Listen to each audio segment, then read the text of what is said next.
तो पहले मैं इससे पहले घर से बाहर निकलना भी असंभव समझती थी। तो मेरे ससुराल ने मुझे बुरी तरह से प्रताड़ित किया हर वक्त ना। डिसीजन ले लिया कि मुझे समाज के लिए कुछ करना है। मैंने कहा बिचौलिए माला माल हो रहे हैं, किसान बेहाल हो रहा है।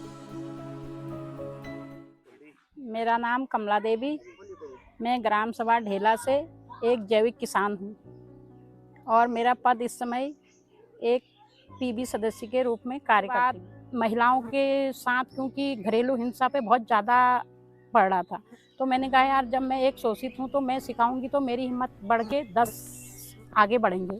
तो आज ये हो रहा है कि धीरे धीरे मैं, लोग तो कह रहे हैं नहीं हो रहा है, लेकिन घरेलू हिंसा पे भी बहुत ज़्यादा कंट्रोल दिख रहा है। सन 90 में मेरी शादी हो चुकी थी, तो वो कोई अल्मोड़ा ज़िले के पहाड़ी क्षेत्र में हुई थी। तो वहाँ पे भी मैंने खेती किसानी बढ़ चढ़ के की। तो उसके बाद से फिर मेरे बच्चे नहीं हुए, तो मेरे ससुराल ने मुझे बुरी तरह से प्रताड़ित किया हर वक्त। तो उसके बाद जिससे सहने में असंभव था, फिर उसके बाद मैं यहाँ पर रही। यहाँ पर मैंने उल्टी सुलटी बहुत तरीके की, कई तरीके की बातें सुनी। कई उसके बाद मैंने अपना डिसीजन ले लिया कि मुझे समाज के लिए कुछ करना है। उसके बाद मैंने सन 2006 में यहाँ पर एक उत्तराखंड आंदोलन में भी उतना जाने से मर जाओगे कट जाओगे, घर वालों ने रोक। उस समय ज़रा उम्र भी कम ही थी, इस वजह से उसमें बाद में जब मैं घर से बाहर निकलना शुरू किया तो मैंने अपना डिसीजन खुद ले लिया कि समाज में बहुत ज़्यादा अनियमितताएँ हैं, लोगों का शोषण हो रहा है। सन 2006 में कंडी मार्ग आंदोलन किया, उसमें भी बढ़ चढ़ कर भाग ली। फॉरेस्ट विभाग द्वारा धाराएँ लगाई गई। उससे क्या हुआ, हमें कुछ सीखने वाले लोगों का साथ मिला, जिससे हमारी हिम्मत बढ़ी, जो हम घर से नहीं निकलते थे। तो आज मेरे में इतनी हिम्मत बढ़ गई तो कि मैं हर किसी से, पहले ये होता था कि घर वाले भी कहते थे महिला है कहाँ, और कुछ और लोग भी, बाहर के लोग ये सोचते हैं कि महिला आगे न बढ़े क्योंकि पुरुष प्रधानता का राज रहा। तो उसके बाद से फिर उसके बाद से आई यहाँ पे, ठीक हुआ, खेती किसानी भी चलती रही। लेकिन जहाँ पे ऐसी ट्रेनिंग की चीज़ें कोई आने जाने का, तो मैं वहाँ पर किसी भी तरीके का, चाहे मुझे घर का काम रात को करना पड़े, गेहूँ कटाई जैसे रात में हो जाती है, सिर्फ एक धान की रुपाई रात को नहीं हो पाती है, बाकी सारे काम इस तरीके से, कटाई भी धान की रात को, इस तरीके से मैं टाइम निकाल करके घर का काम भी, घर वालों को भी पूरा टाइम देती थी। और अपना अदर टाइम सीखने, जहाँ पर ट्रेनिंग, जैसे कभी मशरूम की ट्रेनिंग हो, कहीं पर ऑर्गेनिक की ट्रेनिंग हो, जैसे दुग्ध डेयरी की ट्रेनिंग हो, तो हर जगह पर मैं इन चीज़ों का सारे उसमें भाग लेती थी। तो 2019 में ढेला गांव में रबड़ बोटों का वितरण किया। फिर मैंने स्कूल के प्रिंसिपल से मिली, एसडीएम सर से मिली, तो उन लोगों ने मुझे परमिशन दी। परमिशन दे के मैंने सारे चूना लेकर के वो करे, जितने मानक पूरे थे वो मानक पूरे किए। स्कूल में साफ़ सफाई की, उसमें टेंट लगा करके 150 फार्मरों को यहाँ पे गमबूट वितरण किए। क्योंकि गमबूट इसलिए वितरण किए कि हमारा गांव चारों तरफ से जंगलों से घिरा हुआ है।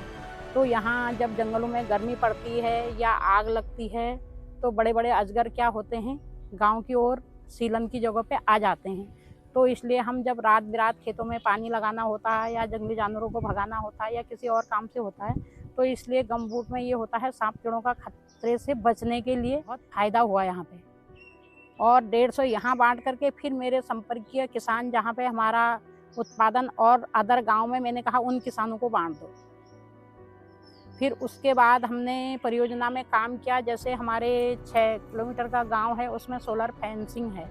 तो सोलर फेंसिंग के बीच में क्या था, हल्के से हत्थे लगे हुए गेट थे, तो उनको लगाने में, बाहर अंदर जाने में बड़ी दिक्कत आती थी। तो फिर उसमें हमने मेन 6 गेटों में, बाकी गेट तो लगे थे। तो एक बार क्या था, वो गेट कोई न लगाने की उलझन, या टूट जाती थी, पतली तारें थी, तो गांव के अंदर किसी के गोद में तेंदुआ घुस गया। तो उसने उनके गाय पे अटैक किया। तो हमने अपने दिमाग से ये सोचा कि यार अगर तेंदुआ आज गाय को ले जाएगा, कल को इंसान को भी ले जाएगा। तो इस तरीके से हमने कंपनी से कहा कि यार हमें 6 गेटों की ज़रूरत और है। तो कंपनी ने इसमें संज्ञान लिया। तो आज उसमें जैसी दरवाजे की कुंडी होती है, उसी तरह के गेट लगे हुए होते हैं।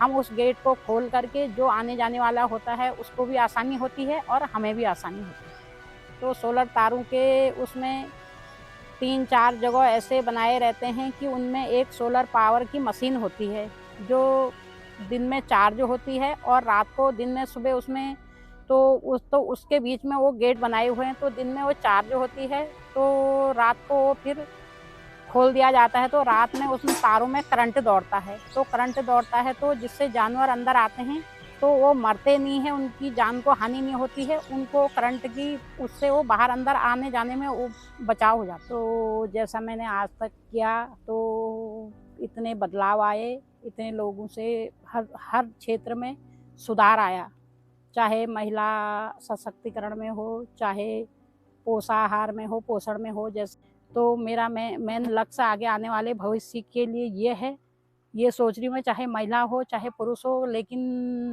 मैं ये कह रही हूँ कि जब चलना अपने पैरों पे तो क्यों भरोसा गैरों पे, तो आत्मनिर्भर बने हर बंदा।